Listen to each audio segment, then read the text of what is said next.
Folks, the nerfs are in, and Shaman, maybe not dead, but definitely wounded. Hey, buddy, watch this. That's right, we have 3 Shaman cards to talk about in this video getting nerfed. 1 neutral card you can probably predict. And there were also some big Battlegrounds changes announced. I'm not going to include those in this video. Stay tuned for a future video on those. It's a lot to talk about. I didn't want to squeeze it all into a single video. But our first Shaman nerf up is Corrupt Elementalist. It's now going to 6 mana from 5. This was a suggestion I predicted or suggested, I guess, in a previous video, and I think this will help slow down Galakrond Shaman a lot, and just make it a little less inconsistent to hit things like, you know, those mid-game dragons packs.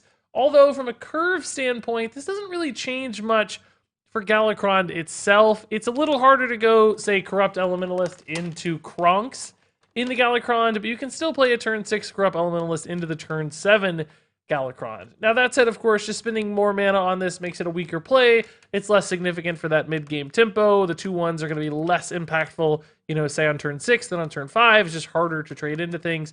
So ultimately it does slow down Galakrond Shaman a tad, but not a lot. I'm not actually sure this is going to be quite enough to slow down Galakrond Shaman. I think the deck is still going to remain fairly powerful despite this change. There are so many other very strong plays in the deck.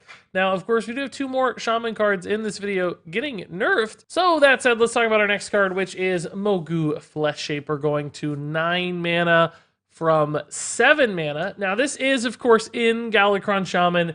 It's really in any Shaman deck that's good, just because Mogu into Mutate has been such a powerful play, or Witchy Lackeys as well sometimes. Giving you some nice, consistent 8 drops. Now it's actually going to give you 10 drops, which, as a pool, are arguably much better than 8 drops. There's some really powerful 10 drops out there. So some people might think, wait a minute, is this actually a buff to Mogu Flesh Shaper? Well, no, not really, right? Because you have to spend the mana to play Mogu Flesh Shaper.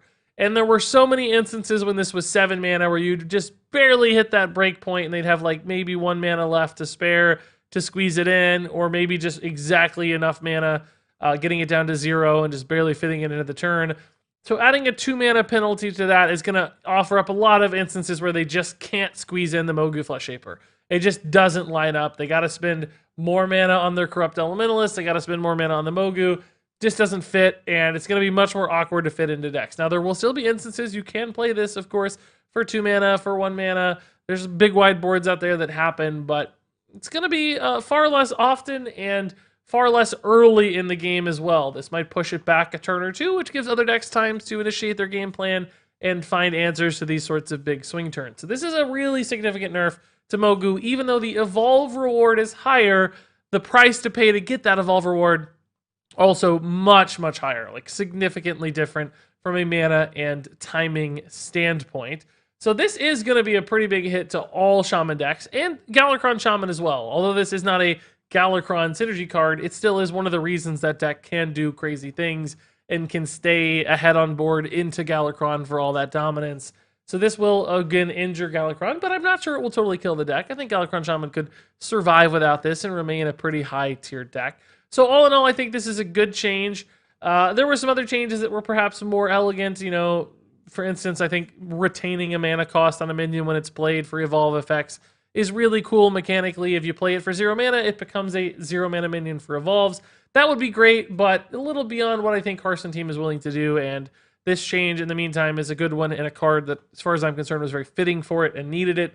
This has been too dominant and too frustrating for too long, so adding 2 mana to the card is a good change. So next up we have the Sludge Surfer, and this one's a little bit of a surprise, but not too shocking when I really think about it, because Sludge Surfer has been a very powerful Shaman card since its arrival. I pretty drastically underrated the power level of this card, by the way, but it makes it into pretty much every list because lackeys are so good. A 1 mana 2/1 body is awesome. The overload is not really a punishment in most cases, but actually a reward for a lot of decks like Aggro Overload Shaman, and it just works out so well with a lackey follow-up on turn 2 anyway, that the overload kind of didn't matter. You had a good line of mana anyway from your first to second mana turn. So Sludge Surfer going down to 1/1 here doesn't change the core mechanic of the card. It just makes it a little weaker on those early game boards when it comes to trading into your opponent's stuff, which makes this a little less good at answering those early aggressive starts from opposing decks. Something like a Zoo deck, for instance, can just run this over instead of, say, contesting a Flame Imp. Now it's just going to kind of sit there. That said, this will still be a good card, I'm pretty sure. Most of the value in this one you cared more about was the Battle Cry, and the Overload aspect could be helpful as well. So the one attack here doesn't make this card bad all of a sudden. It stays good. It just lowers those power levels a little bit. It takes off basically that like 0.5% win rate here and there, which is exactly what you need to keep Shaman in check. If they have too many of these really powerful tools, they start to snowball. So you limit each of those a little, and you make a dent in the deck, which is nice, without totally killing it, which is really what we want. We don't want decks to die. It's hyperbole I use sometimes, but we want decks to be okay, just feel balanced and fair, and I think this is a great change to Sludge Surfer that allows you to do exactly that. So finally here, moving on to our single neutral card, we got Faceless Corruptor going down to 4 attack instead of 5, which frankly is still going to make this card really good, I think. The fact that you get 2 4/4 bodies with Rush for 5 mana is still a very powerful play. Like, that's going to be fantastic for most of the tempo decks that were running this already. Now, clearly there were some 5 health breakpoints that mattered a lot. This did occasionally kill things that were exactly 5 or add up in a meaningful way. So yes, this is a nerf, but it's not one that kills this card. It's still very good at value trading over early boards. All those 3/3s out there, for instance, die exactly the same to Faceless Corruptor. It does do a little bit less face damage when it lingers behind, as it often tends to do, which is nice because those tempo or aggressive decks that utilize this do want to pump through some face damage.